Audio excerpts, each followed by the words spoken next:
Hi everyone, well we're going to do a blind comparison of two Jim Beam Black bottles that originally I thought were pretty much the same thing, but before I ever taste this or ever open up these bottles, I already know that they're not. We're going to do a blind comparison of Jim Beam Black Extra Aged versus the new bottle, the Jim Beam Black 7-year age stated. Now, when I heard that this or saw that this was coming out, I just kind of thought it was maybe just more of a relabeling, kind of the same thing, even with the 7-year. But two things straight off the bat. Number one, the proofs are different. So they proofed it up from 86 proof in the extra age to 90 proof in the black 7-year, and obviously has the age statement on it. Now, when I rang up at the counter and I bought this, because I had actually purchased this, and not because I love it, but because I just wanted to have it ready. So when I saw this, I was going to grab it and do this very comparison. When I was ringing up, I said, talking about this, and he said, well, the Jim Beam Black Extra Age, it's kind of been around that age statement, but, it wasn't always. So, it could be 6 years and, maybe it was 7 sometimes, but, it could be less. Whereas here now, this actually makes sure that certainly it is 7-year, and has to be, obviously the youngest liquid in there has to be 7 years. So basically I already knew that, that these were not exactly the same. And also, just to go back in time a little bit, Jim Beam Black, I think it used to be called originally the double aged, and it actually had an 8-year age statement. And then in 2015, Jim Beam dropped that age statement from the black, and then I think they called it XA extra aged. And then in mid 2016, they dropped the XA or XO, whatever that is, and they just called it extra aged, which is where it is now.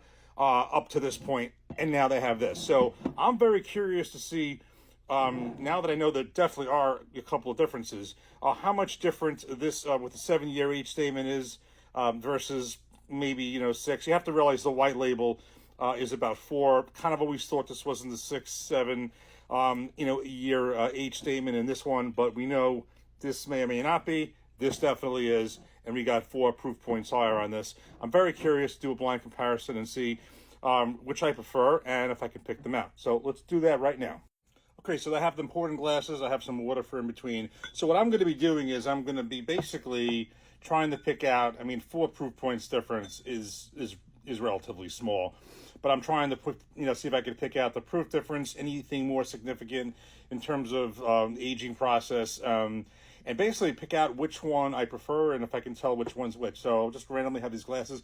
I mixed them up many, many times. Actually, there were a couple of bloopers, some spillage. I had to actually mix them up again, but I have no clue which one is which. Let's give this one a nose randomly first. Okay.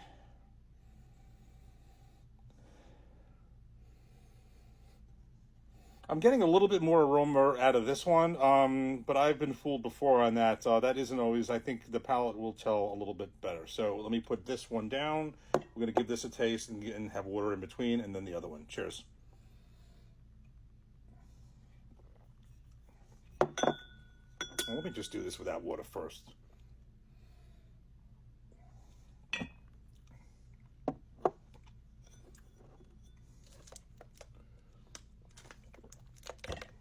This is very close, obviously, so let me just get right into this.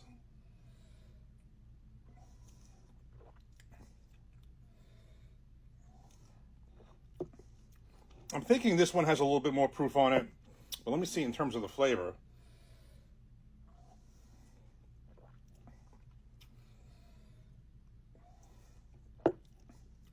Ever so slightly more on that one, so I'm just going to go straight out and say that this is the 7-year. And I'm right. Okay. And very subtle. This is not a wholesale difference. So basically, it's kind of like this. I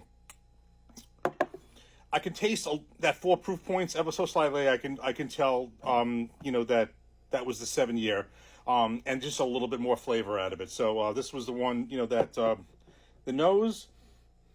As I said, that really doesn't tell for me. It's really the taste. So I can tell a little bit proof, a little bit more proof, a little bit more flavor. So basically, if I have a choice, not that this is not the type of bourbon I'm going to be buying every day, but I definitely did it for this experiment.